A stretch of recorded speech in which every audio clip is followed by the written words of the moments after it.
the journalist, and the pharma bro. Why did Christy Smythe upend her life and stability for Martin Shkreli, one of the least liked men in the world?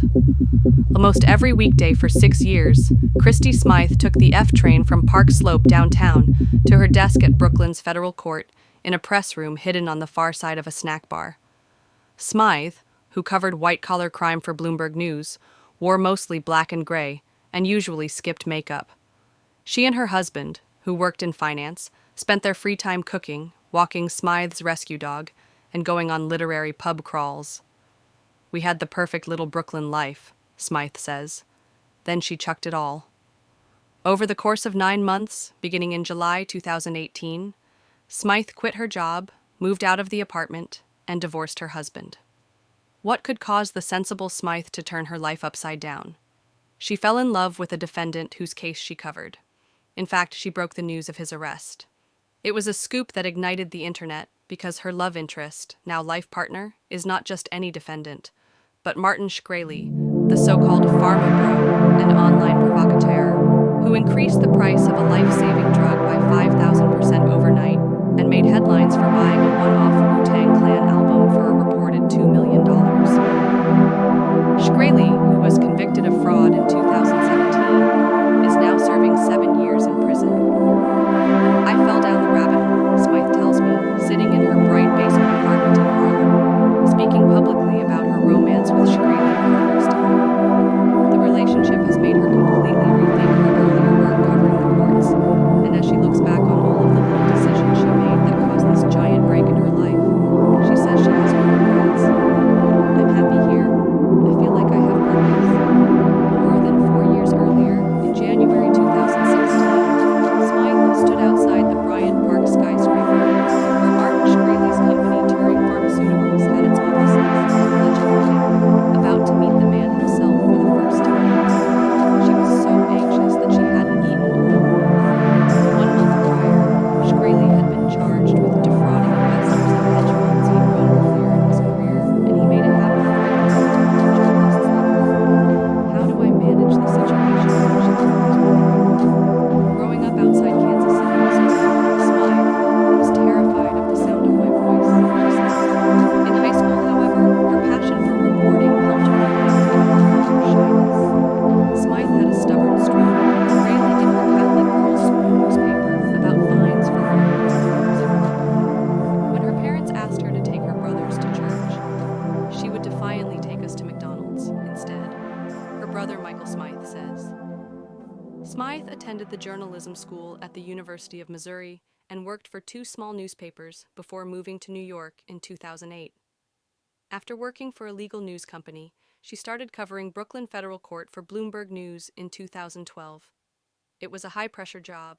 Bloomberg tracked how many seconds its reporters filed stories ahead of their competitors, but she was well regarded at the company and churned out reliable stories over the years. Her personal life was going well, too. In 2014, she married her boyfriend of 5 years who worked in investment management. "Maybe I was being charmed by a master manipulator." By early 2015, Smythe learned from a source that Shkreli was under federal investigation for securities law violations. At that point, Smythe had no idea who he was. Few people did, but she did some research and learned he was a brash, self-taught young executive who'd started hedge funds in his 20s, then moved on to found pharmaceutical companies Retrofin and Turing. When Smythe phoned Shkreli, she was expecting a standard no comment. Instead, he argued she had no idea what I was talking about. Confident in her sourcing, she published the story anyway, breaking the news of the investigation. But because Shkreli wasn't well known yet, it didn't make much of a ripple. That fall, though, Shkreli turned himself into a self-styled villain overnight when he raised the price of a drug called Daraprim, which is used to treat a type of parasitic infection that can be life-threatening, by 5,000%. Outrage followed with headlines like "Martin Shkreli, a new icon of modern greed," and "Martin Shkreli is Big Pharma's biggest a-hole." Then presidential candidate Hillary Clinton said the price gouging was outrageous. Her opponent Donald Trump said Shkreli looked like a spoiled brat. Shkreli responded with live streams and Twitter fights. In D.C., "If any politicians want to start, come at me," he tweeted. After that, He kept toying with me for a while, Smythe says. He would dangle an on-the-record interview and then grant one to one of her competitors. Smythe had to remain cordial. Shkreli kept making news. He bought the Wu-Tang album. He smirked when testifying before Congress about drug pricing, and coverage of him at Bloomberg fell to her. One evening when Smythe called him for comment, a tiny shift occurred. Shkreli was looking for a new lawyer and asked her for advice. She felt flattered, she says, and offered her opinion. It really felt like he didn't have anybody to talk to that he could bounce ideas off of, Smythe says. I was like, all right, I guess I can do that. He sounded ragged and fragile, and I got concerned he would commit suicide because all this stuff was all happening at once. Still, her job came first. She composed an obituary for Shkreli in case he did in fact kill himself. She continued to angle for a profile, asking Shkreli to meet her in person again in the spring. He chose a wine bar near his Murray Hill apartment. When they arrived, he greeted the waiter in Albanian, his parents are Albanian, and ordered a Cabernet. She, unable to focus on the menu, did the same. After he said he'd consider letting her write a feature, they started talking about his childhood. The Brooklyn-born son of immigrants who worked as janitors, he'd skipped grades and dealt with serious anxiety as a child. Smythe had anxiety too, and they connected over how they'd both succeeded in competitive fields as outsiders without Ivy League credentials. When he said he could probably get the wine for free, given his Albanian connection, she, conscious that journalists shouldn't take freebies, declined. Through the summer, Shkreli kept up his game of cat and mouse, offering Smythe tantalizing hints about evidence, then ghosting her for weeks over some perceived offense. In fall 2016, Smythe started the prestigious Knight Bagehot Journalism Fellowship at Columbia University. That spring, she wrote about Shkreli for a class, describing how manipulative he was to reporters, says her professor, Michael Shapiro. She wrote quite candidly about how he had so successfully drawn her in. Shapiro worried that Shkreli was stringing Smythe along in order to make her ever more grateful for access. And, once that happens, you're at a profound disadvantage as a reporter, Shapiro says. She showed the essay to Shkreli, and after he read it, he told her, "You should write the book," as in a biography and memoir of Shkreli. Shapiro felt that the journalist-source relationship was already muddy, and cautioned Smythe against writing a book on someone so manipulative. Smythe remembers Shapiro telling her, "You're going to ruin your life." "Maybe I was being charmed by a master manipulator," Smythe tells me. But she felt she could maintain control. She had wanted to write a book since she was a kid and decided to do it, so she found an agent and started drafting a proposal. In April 2017, Shkreli invited Smythe to a talk he was giving to a Princeton University student corporate finance club as fodder for the book. The club sent an SUV to pick them up. A dean shook their hands. Smythe felt a stir when Shkreli mentioned her. "Even if you find an honest reporter, I made friends with one. She's here right now," he told the audience. Afterward, Shkreli met with students at a brew pub. "Martin's mobbed with kids, people talking to him, and he's really animated and excited," she remembers. When Shkreli went to the bathroom, Smythe stepped in to entertain the students. "It almost felt like I was a political wife," she says. Smythe remembers her professor telling her, "You're going to ruin your life." A line snaked outside a sixth-floor courtroom in Brooklyn's Federal District Court on the first day of Martin Shkreli's trial in June 2017. Inside, spectators wedged onto hard benches, supporters of Shkreli to the left, journalists to the right. Even jury selection had been eventful, with potential jurors dismissed for saying Shkreli was the face of corporate greed and that he disrespected the Wu-Tang Clan. A prosecutor accused Shkreli of telling lies on top of lies on top of lies to investors as Shkreli made faces and took copious notes. After his defense lawyer argued he had good intentions and had ensured investors ultimately made their money back, Shkreli stood and patted him on the shoulder. Smythe wasn't covering the trial for Bloomberg. She was on book leave. But she was there in the courtroom every day, sometimes sitting with Shkreli's supporters, friends from the internet who'd rarely interacted with him in person until then. Once they all ate lunch with Shkreli in the court cafeteria, and they also went out for drinks a couple of times after the proceedings adjourned. Smythe went to court to find out who are his core people, who should my sources be, and hear backstory from Shkreli on each day's testimony. Shkreli's antics didn't stop during the trial. He rolled his eyes at testimony. He told a roomful of reporters that the prosecutors were junior varsity, causing the judge to bar him from talking publicly in or around the courthouse. He live-streamed at home after court, meowing at his cat and playing online chess. When Emily Saul, then a New York Post court reporter, was covering the trial, Shkreli, or one of his fans, created a fake Facebook page for her and boasted that he and Saul were in a relationship, Saul tells me.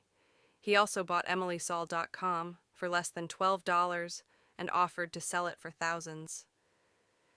These are incremental decisions where you're slowly boiling yourself to death in the bathtub. Smythe's take on this is he trolls because he's anxious, she tells me, and he really wants to be somebody. She began defending him publicly as she emphasized her access to him to publishers in an attempt to sell her book. During the trial, she visited his apartment and listened to the Wu-Tang album for research, she says. Afterward, Smythe tweeted a photo of her holding the album, tagging a female journalist whom Shkreli had harassed online and writing, "I don't think you can hurt her, even a journalist. Behold, me and the number Wu-Tang album." Of her increasing involvement with Shkreli, she tells me now, these are incremental decisions where you're slowly boiling yourself to death in the bathtub. In August 2017, Shkreli was convicted of 3 of 8 counts. His sentencing hearing was scheduled for January. Shkreli bragged he'd do minimal, if any, prison time. "He's just using you," Smythe's husband had told her early on, after she had just gotten off late-night call with Shkreli. "For what?" she had replied. The argument escalated. Her husband felt she was risking her journalistic reputation by getting too sucked into this bad person, Smythe says. She felt he was trying to micromanage her career. They scheduled a couples counseling session. In September 2017, Smythe went to see a high school friend named Meredith Hartley on the West Coast, where she also conducted some book research. Hartley says Smythe talked about Shkreli the whole weekend. "I asked if Martin had ever made a move on her, and she said no, he'd always been very professional with her," says Hartley, who was a bridesmaid at Smythe's wedding. Hartley figured Smythe just had a little crush. Later that month, Shkreli offered his online followers $5,000 for a strand of hair from Hillary Clinton, who'd criticized his drug pricing. His lawyer said it was his usual online immaturity, satire, but prosecutors filed a motion asking that he be jailed until sentencing in response. By then, Smythe's book leave was over, and she was back covering Shkreli for Bloomberg. She called him when she heard about the Hillary hair incident, and "he just railed at me about freedom of speech," Smythe says. But the judge jailed Shkreli. He walked into court with his lawyers and was later placed in a holding cell by U.S. Marshals. The minute she left the courtroom, Smythe texted and emailed Shkreli's friends, asking if he had his medications and arranging for someone to retrieve his cat. Then she filed a story from the press room. Ms. Smythe's editors did not know about these actions, a Bloomberg News spokesperson told me. Had they been aware of them at the time, at a minimum, she would have been immediately taken off the beat. At home later that night, she couldn't sleep. Her Fitbit measured her resting heart rate at 10 beats higher for a week afterward. "I was still in denial about it, but this really hit me hard," she says of Shkreli's sudden jailing. Her physical reaction made it harder for her to ignore that something more than a journalist-source relationship might be developing. "I knew I was a part of the story at that point." Smythe pressed Shkreli to let her visit him in jail, and he agreed to a November date. In the visitor's room, unsure of what Shkreli liked, Smythe spent $30 on vending machine snacks. When he was brought in, she hugged him, and they sat down to talk, struggling to hear each other over the other visitors. She microwaved a hamburger for him, and they talked about jail. When the hour-long visit ended, she hightailed it to the first counseling session with her husband.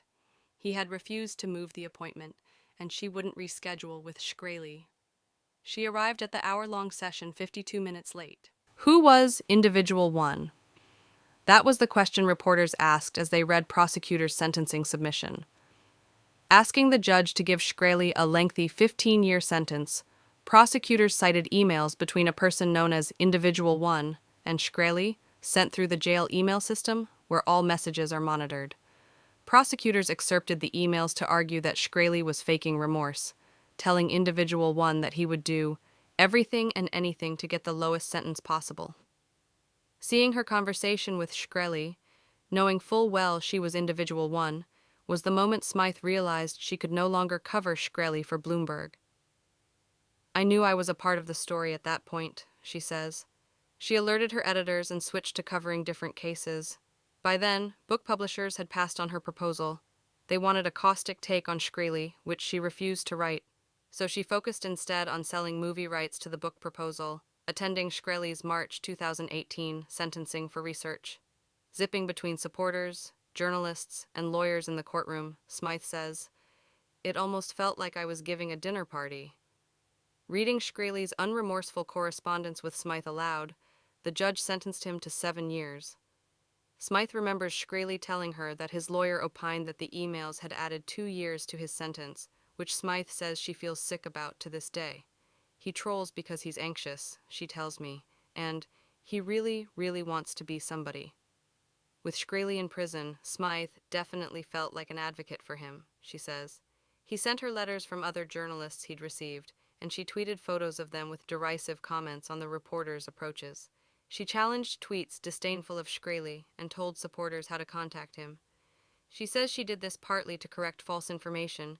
He didn't increase the price on the EpiPen, for instance, and he is 5 feet 10 inches, not 5 feet 7 inches, and partly out of professional jealousy. Says Smythe, "Lots of reporters were tweeting or writing stories about interactions with Martin, and I had a rich store of knowledge I hadn't been able to use in my book or an article."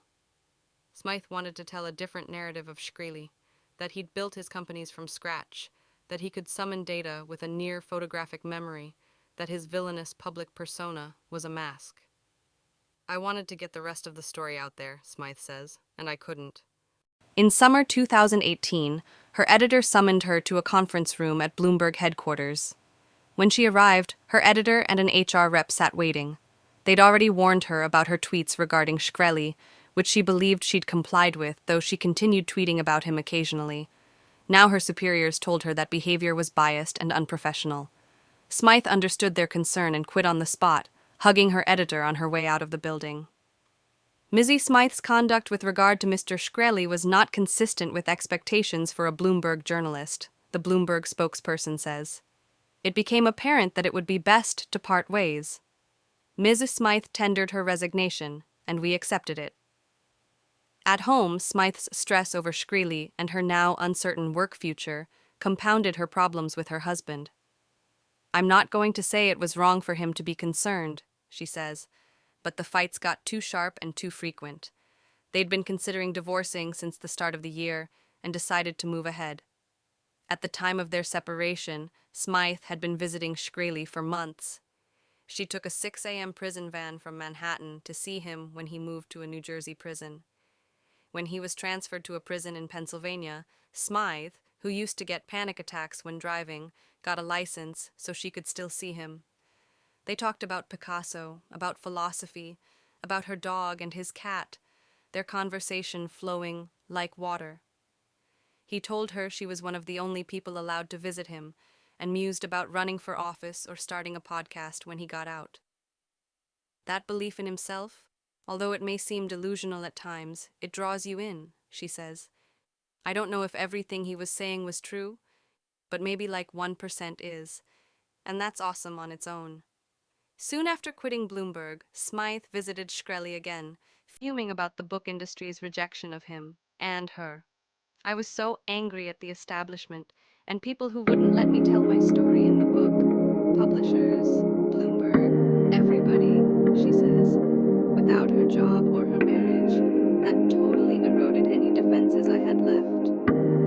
Before, she had tamped down the sparks between her and Shkreli, but now she gave them air. She thought about when he teased her about being a nerd and an old, horrible list.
was a beautiful thing to see how her eyes would just light up. That belief in himself, although it may seem delusional at times, it draws you in. When Smythe told her family about the relationship, her brother Michael says he and their parents were stunned, but Smythe seemed significantly happier. She can handle it, says Alyssa Hawk, a friend who met Smythe in college. She fully knows what she's quote-unquote getting into. Smythe says she's considered the downsides of life with someone as infamous as Shkreli and is undeterred. I'm expecting it to be messy and difficult, she says. Each time she visited Shkreli, Smythe became increasingly attuned to the indignities of life in prison. It gave me a tiny, tiny glimpse of the emotional trauma of incarceration, she says. Smythe wrote stories on Medium arguing that the sentences of two prisoners Shkreli had become friendly with, Daniel Egipsiaco and Charles Tanner, were unfair. Both were later released, Egipsiaco with a sentence reduction and Tanner through clemency. Now Smythe is rethinking the legal stories she used to write. You're never getting the defendant's side, she says. Hearing Shkreli's perspective throughout the trial and watching his experience in prison has changed my perspective enormously, she says. I start to sound like a defense lawyer when I talk now. She sold movie rights to her book proposal last year, although the book itself hasn't been sold, for a small sum. She now works remotely for a journalism startup, where her boss is aware of her relationship with Shkreli. Because COVID safety protocols have ended most prison visits, Smythe hasn't seen Shkreli since February 2020. In April, when he asked for early release because of coronavirus spread inside prisons, Smythe wrote a letter, which he approved, describing their commitment and proposing he live with her. Though his lawyers called her his fiancée in their own request for early release, Smythe says she and Shkreli are actually life partners. She asked if she could kiss him, and he said yes. The room smelled of chicken wings, she remembers. When Shkreli found out about this article, though, he stopped communicating with her. He didn't want her telling her story, she says. Smythe thinks it's because he's worried about fallout for her. While she waits to hear from him, she monitors Google alerts for his name, posts in support groups for loved ones of inmates, and because inmates must place outgoing calls and can't accept incoming ones, hopes one day he will call or reply to one of her emails. It's completely out of her control, Hawk says. All she can do is sit around and wait and hope. Smythe has only one photo of the two of them, propped next to her bed. Shkreli, his arm around Smythe, has a wide-open smile. Doesn't he look human there? Smythe says, laughing.